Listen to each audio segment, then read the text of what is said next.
Hello everybody. Here to review another book. It's called Fathers and Sons by Ivan Turgenev. And yeah, I'm on a Russian literature kick, as you can tell from the last few novels, I think.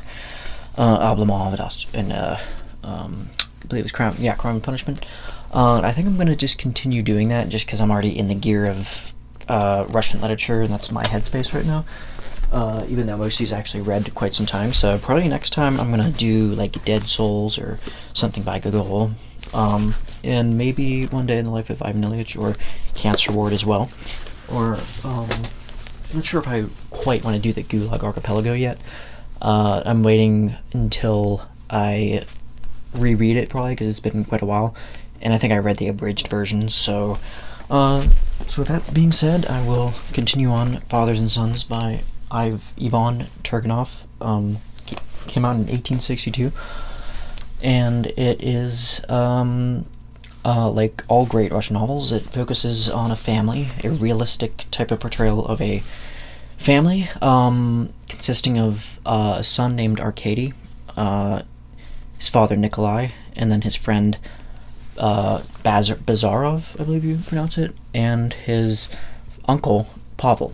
And they're all have these really confusing Russian last names that I'm not going to pretend to know.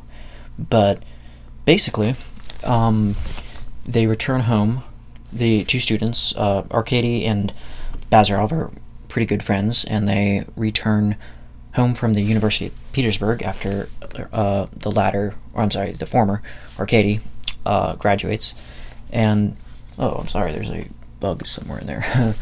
Anyway, and he returns home to a place called this is back when there's like serfs all over the place, and which I talked about in Oblomov a little bit. It's pretty much around the same time. They're pretty contemporary, I think, Goncharov and Turgenev, and I also can't help but mix their names up. So yeah, it's a place called Marino, where Arkady's family lives, and they are a kind of a modestly rich, I believe, and they're all kind of these like liberal, which in the time Russia that actually meant they kind of align more with like from what little I understand, the Russian Orthodoxy Church, which is what all of them seem to abide in to some extent. And so Bazarov is kind of front and center at the beginning of this novel, and as something of a nihilist, which he has no qualms stating to everybody. And he basically returns home, and this is kind of the beginning of the kind of first kind of picture we get of the characters in action, I think. And basically we see Arkady is kind of following in his league, following in the footsteps of Bazarov, and although, and it's not entirely certain how much he truly believes, or lack of thereof believes, in all these precepts, but they both go to Arkady's family, and they all meet Bazarov, and yeah, this is their first time meeting him, and they all are, and he very casually just says that, like, people, I think Pavel questions him, and Pavel is kind of abreast with his brother Nikolai, in the sense that they're both kind of like affirm traditional Russian values, and they're like very kind of skeptical of these new youths that are coming up with these like that are more anarchic and kind of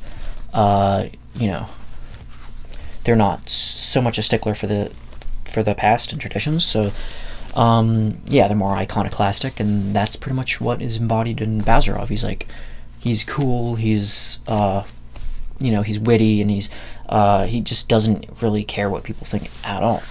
And as you'll go down the novel, as you'll read more, this is not entirely a good thing. I mean, it causes some divisions. I mean, later on, right off the bat, I should say that I do really, on a personal note, remember being kind of, caught off guard a little bit by the way he kind of treated Bazarov as very, like, curt with I think Pavel, and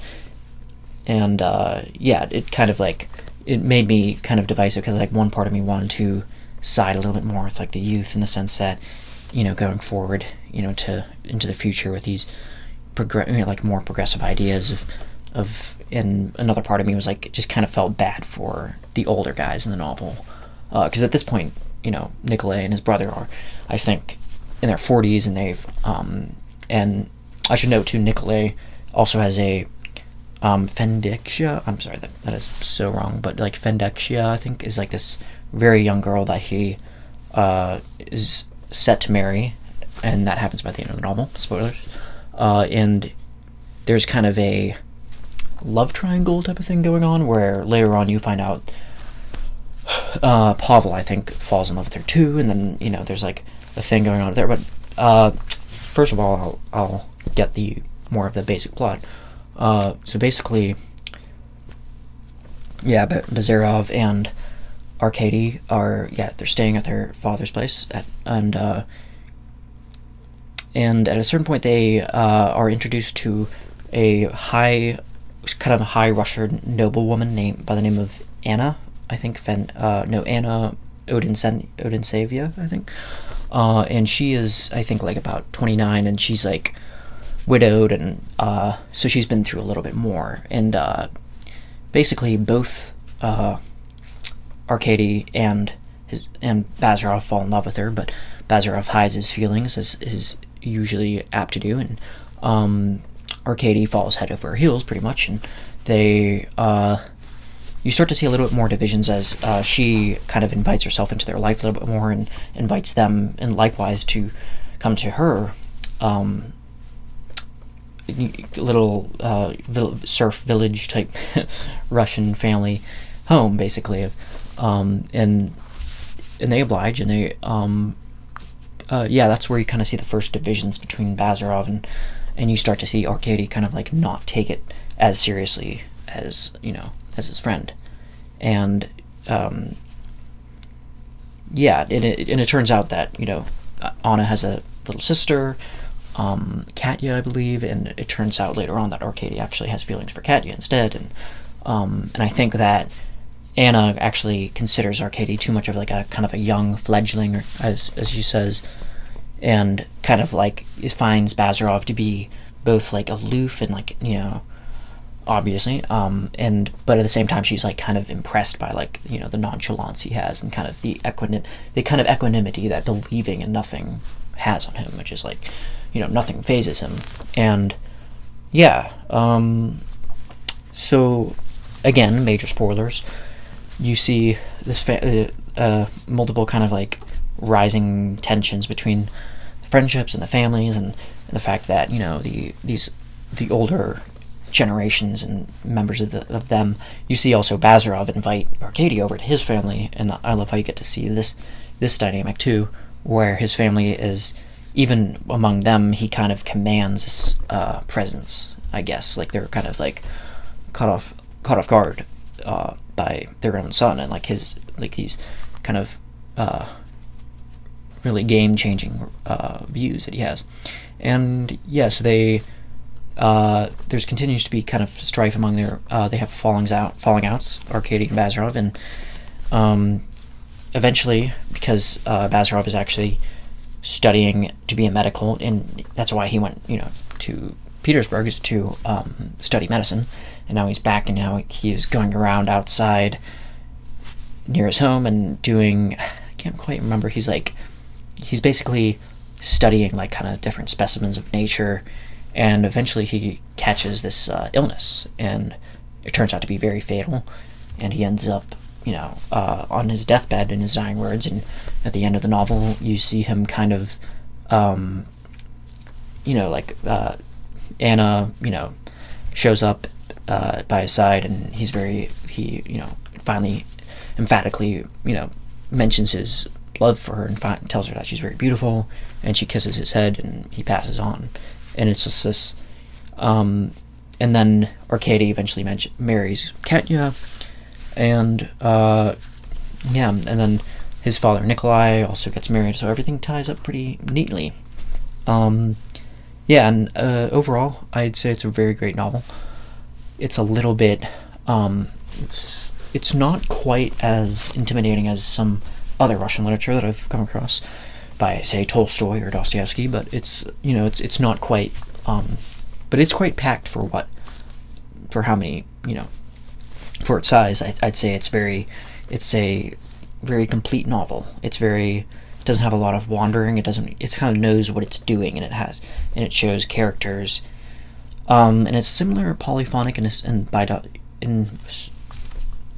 similar way to Dostoevsky's, in the sense that a lot of the characters kind of play off each other's ideologies, and they all have these separate, you know, one character might be a foil to another, and you see that a lot with like the older folk who are kind of like who would have been, you know, Turgenev, I think, would have been of that age when he was releasing it. He was old enough to probably be Arkadiy's father, I think, at that point, and he was seeing Russia go through all this stuff and all these, you know, growing pains, so to speak, and because of serfdom and not only because of that, and the fact that since serfdom would have been abolished, I think, by the mid-1800s, there was still that set people up a lot for kind of like BS jobs, as like some Dennis Graeber, I think, would say. But there was also a lot of like a moral message, I think, and which is kind of like interesting because it did remind me a lot of, you know, something Dostoevsky or Tolstoy would have wrote, which is kind of odd because I think Turgenev and Dostoevsky had a falling out, and they didn't really like one another, and judging from what I read about it, I think Dostoevsky regarded his views as too, you know, westernized, occidental, Europeanized, I guess, because of the last czarist, you know, regimes were very much like, say, since Peter the Great. I think that's kind of when Russia started accumulating a lot more of this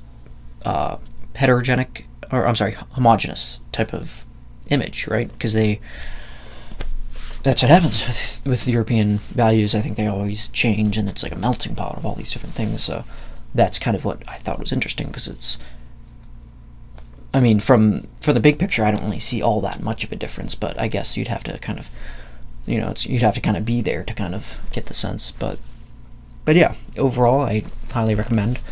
I was thinking about doing like a rating type of thing, like what's a, you know, scale of 1 to 10 or 1 to 5, but